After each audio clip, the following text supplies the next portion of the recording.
Hello everyone, my name is Lauren and I'm going to be doing a few calculator tutorials because a lot of my classmates and friends have recently asked me how do I do this on my calculator, and I thought it'd be a great idea to share what I know personally as well as what my math teacher has taught me. So I'm currently in pre-calculus, so a lot of things would be geared towards that. But this can also be used for anyone in like Algebra 1, Algebra 2 as well. So today we're going to be talking about parabolas. It's one of the first things you'll start graphing, and since this is a graphing calculator that I'm using, we're going to be mainly talking about graphing. So let me show you this one here. So this is the calculator that I'll be using. It is a TI-84 plus CE from Texas Instruments. I'm going to be showing you this diagram a lot because it shows you exactly what keys to press. Unfortunately, there is not a simulator that I could download for this, so a picture will have to do. And I am also going to be sharing another program, and this one is actually from TI-84 and Texas Instruments. So this is a really good way to show you exactly what's on my calculator, which will be very helpful. And this software is called TI Connect CE, so you can plug your calculator directly into your computer and get it that way. So it's a great option if you ever need to do anything or you need to take a picture of your calculator and whatnot. So today is parabolas. Recently, actually just the other day, one of my friends asked me how to graph a parabola and how to figure out things from it, so I thought it'd be a great place to start. So currently, my calculator looks like this. So in pre-calculus right now we're doing polars, so I'm going to change my mode real quick. I'm going to do that just by using the mode, and I'm going to put it in function. And next, I am going to make sure, it doesn't matter if you're in radian or degree from this case, and it looks like I am all set. Back to this screen right here when I want to go graph something. So this is your standard XY graphing, which is really great for lines, parabolas, and things like that. So we're going to stick with that. Alright, so the basic parabola equation is just y equals x squared. So we're going to go ahead and put that in, and I am going to show you exactly what buttons to press, and in case that's a little bit confusing for you. So give me 1 second here to pull up that diagram again. Alright, so we have our calculator here, and in that previous screen I was showing you the y equals functions, so you can get there just by pressing this button right here that says y equals. So let me circle that for you. It should be this button right here. So you're going to go press that, and then you should be able to see exactly the screen that I just showed you. So excuse me, I'm going to go back to my screen of my software. So we're going to plug in y equals x squared first. So in order to do that, there should be a green alpha key on your calculator. So you're going to press that, and then press the button that says STO with an arrow, the store button. That'll give you alpha x, and then you're just going to hit the x squared button. So you should have a screen that looks like this. So a large capital X with a squared. Now, if you're confused on how to do that on your actual calculator, let me show you that real quick.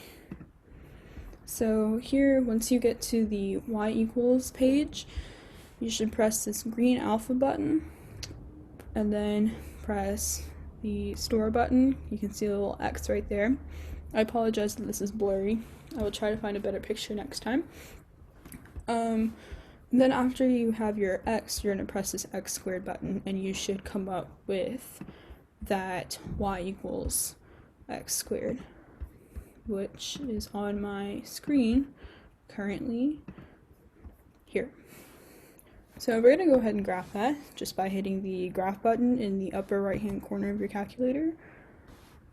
And so my screen right now looks like this, which is a little bit off because I was graphing polars before. So in order to change that, I'm going to use my zoom button, which is the middle of the white buttons on top of your calculator. It says zoom, very obvious. And I'm going to use the function zoom fit. So let me show you this here. You can either type in the number 0 or you can scroll down the list in order to get it. And this makes sure that your window is set so that you can see the entire graph, or at least a good portion of it. So I'm going to go ahead and enter. It's going to alter my graph. And I can see it that here, right here. So this, obviously, you could change the scale to make it look more aesthetically pleasing if you chose. But this gives you a good sense of what it looks like. Another thing you can do is, by using that same zoom button, just hit zoom 6, which is zoom standard. I'll show you that here. So doing a zoom standard just gives you the basic 10 units on the x-axis and 10 units on the y-axis. I'm going to go ahead and press that. Wait a second while it graphs. And I'm going to share my screen with you again. So here you can see a better representation. You can always alter your window by using the window button. You can change how many units you want, your scale you want, but for right now, since we're just doing the basic parabola equation, you can just leave it as this. So a few things that you can do with your calculator. If you hit second trace, it will give you the calculator function, or the calculate function. Let me show you those buttons real quick, because that can be a little tricky in trying to figure out second functions. So you're going to hit this nice big blue second button, and you're going to hit this trace button. You can see right above it says, excuse me, calculate, and that'll give you a lot of helpful information when you start analyzing your graph. We go back here. Excuse me. Alright, so we're going to do that, and you should see a screen that pops up that looks like this. So this gives you a lot of helpful options, so you can either find a certain value on your parabola itself, find the zeros, so that's your x-intercepts, which is really helpful because sometimes those are very difficult to find by hand. I always recommend that you find those by hand if your teacher specifies for that. A lot of times they do, so this is just a helpful way to check your answers and things like that. What's also helpful is minimum and maximum, so we'll look at minimums soon, and then maximums a little bit later. Intersect would be if you had two graphs and you want to see that intersection point, and then we're not going to worry about number 6 and number 7 for today. Alright, so the first thing I like to do is to find the 0. So I'm going to go ahead and click number 2. Here that says 0, hit enter, and you should have a screen that gives you all these words on it. So you can see that we're in calculate 0 right now, and it tells you your function, which we had as y equals x squared, our basic parabola equation. And so now it asks us to go left bound. So I'm going to move my cursor. This little black dot right here can move, and I'm going to move it to the left. You don't have to move it extremely far, that's not necessary. You just have to make sure that it's a decent amount where you could get something in between. So I'm going to choose something about here. And you can see once I press enter, this little asymptote pops up, and it asks me to then go right bound. So I'm going to do the same thing I just did and move my cursor to the right, not in the middle. And so I'm going to hit enter again. And you can see what that did to my screen. I put another asymptote on the right side. Then it asks me guess. So what this means is to put your cursor somewhere in between these two asymptotes here. So if I were doing this, which I am, I would put it usually in the middle. And since this is a good parabola equation, I'd probably pick something like the origin. Just to make it easier for yourself, let's just do that. And you can see once you hit enter, it tells you your zeros. This one should have been obvious because it is a basic parabola equation. However, as you go on into further math and your practice problems, you can obviously have different zeros. You can have them intersect over here or over here. Sometimes there's none at all, which is interesting. But you should be able to see that at the point 0, 0, we are intersecting the x-axis. So another cool feature, if you go back to the second trace, back to this screen, next we're going to be doing the minimum.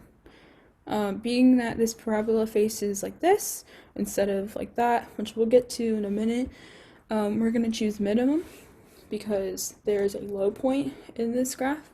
So I'm going to go ahead and choose number 3, the minimum. So you should get a screen that looks like this. So it should be similar to the calculate 0.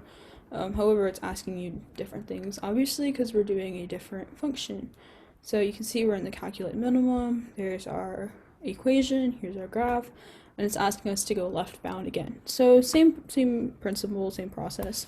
Move your cursor to the left, you get your asymptote here, and then ask us right bound, so we can go back right, hit enter, get a second asymptote, and then move to the middle, somewhere around the origin. Doesn't have to be spot on. I just like to do that. And when you hit enter, it should tell you the minimum. Also, not surprising that the minimum is 0, 0. This is also our x-intercept, or our 0, which we found over here. So this is not surprising because, of course, this is the basic parabola equation. So your minimum would be at the point 0, 0. Another feature on this would be your intersect, but since we are just covering one graph today, we are not going to worry about that. So in order to do your maximum, let's change our equation. So I'm going to go back to that y equals screen by hitting the y equals button on your calculator, and you should be back at this screen right here. So I'm going to clear this, and instead I am going to make it negative x squared. So you should have a function that looks like this. We're going to hit graph once again, and you should have a graph that looks like this. So our same zoom functions are present in this graph here. You can see that nothing changed on the scale, things like that. So you just notice that this simply became the upside down version of what we had earlier in the previous example. So we're going to do a few similar things. Just for an example, we're going to go back to this calculate screen by hitting second trace, and we have the same options, of course, because it's the same screen as before. Since we already know the 0, it's the same as last one because this is the simple parabola equation. It's just inverted. We're not going to worry about the zeros. The thing that I want to focus on actually is this maximum. So if you kind of think for a second, let me get my pen.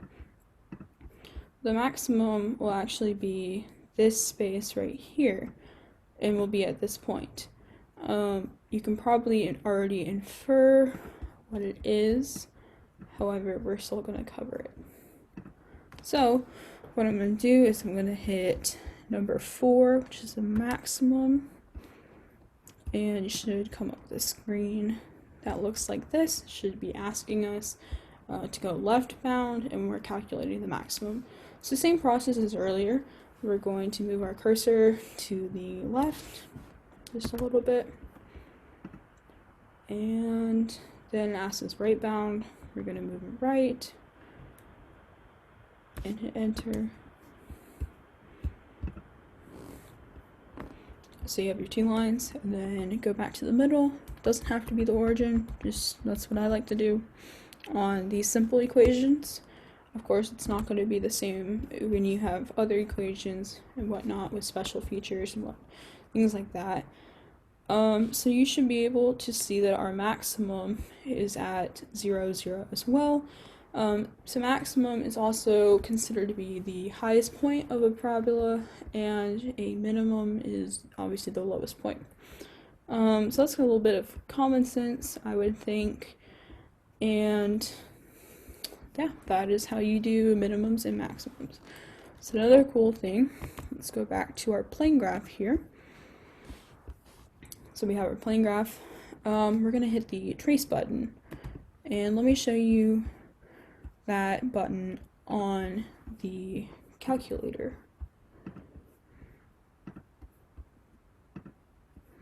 So your trace button is this button. Once I give you my pen, this button right here. It's also the button that we use to get to that second calculate screen. So you use this button before, but however, if you don't hit the second function and you just hit this button right here, the trace button, that will just give you a different thing. And let me go back and show you what that would give you.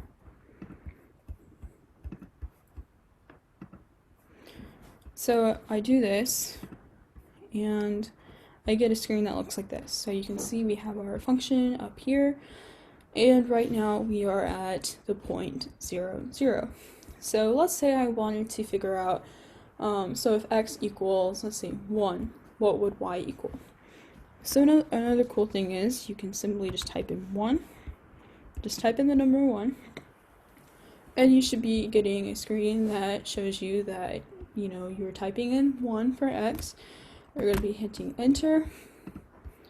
It should have moved the cursor over to this point where when x equals 1, y equals -1. So you can see we have our origin here in this graph, and right here we have our point when x equals 1, y equals -1, and it shows you that as well in the picture. You can do this for any point, so you can just play around with that. And another cool thing that you can do is actually getting a table instead of a graph. So some calculators, some teachers don't want a graphing calculator on a test. So if you use, I believe it's a TI-84, it is a calculator that's non-graphing. However, it has the ability to give you a table for a y equals function. So this is really helpful to learn, not only on the TI-84, but on other calculators that have that function as well. So I'm going to show you how I'm going to get to there by showing you the calculator again. So the thing that we're going to do is we're going to take this second button again. Second button's going to be our friend today. You're going to click second, and then you're going to click the button that says graph. We've also used that button today, and you can see that it says table right above it. So you're going to hit second, and then you're going to hit this graph button right here, and that'll take you to a table. Let me show you what that looks like on my screen. So I'm going to do what I just said, second graph, and it should take you to a screen that looks like this. So right now I have some really crazy values on it because these are previous values from another graph that I was using. So for instance, if you wanted to change your table values and whatnot, let me show you what buttons to press on your calculator.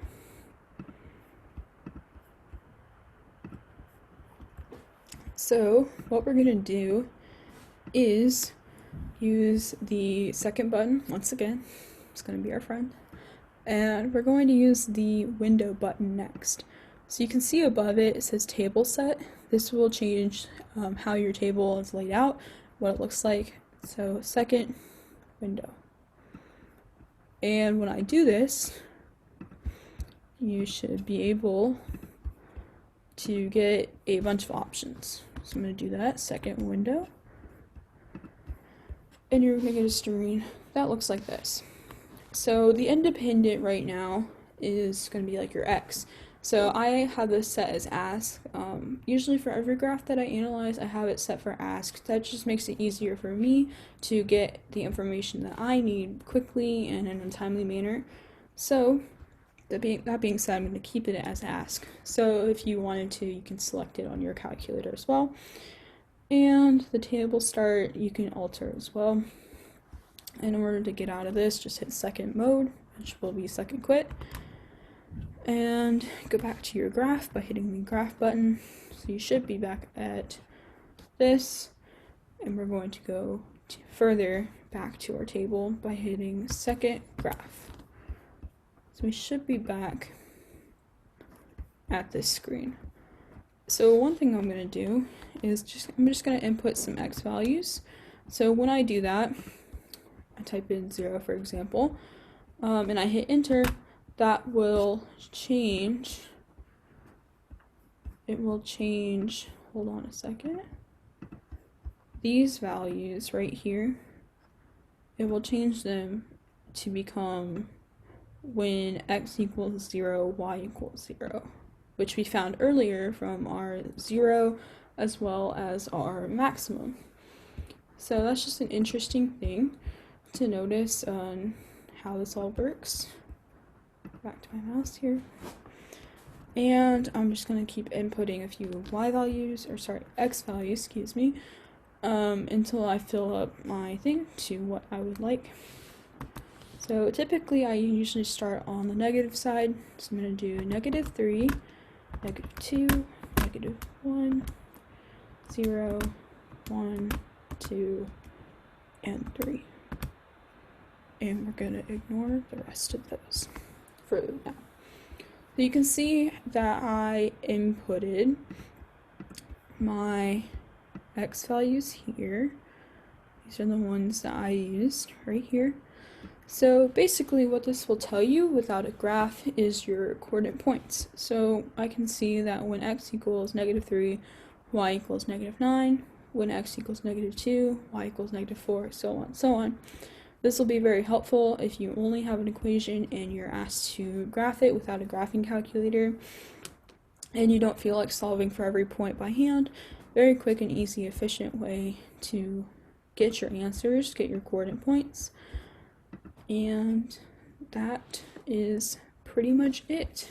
So thank you again for tuning in to these videos. I'm going to have a few more uploaded soon. But again, this was Parabolas. If you have any questions, let me know in the comments. If you have a friend who's struggling with this, be sure to share it with them. I know I'm going to share this with my friend. And yeah, just have a great day. Thank you for watching.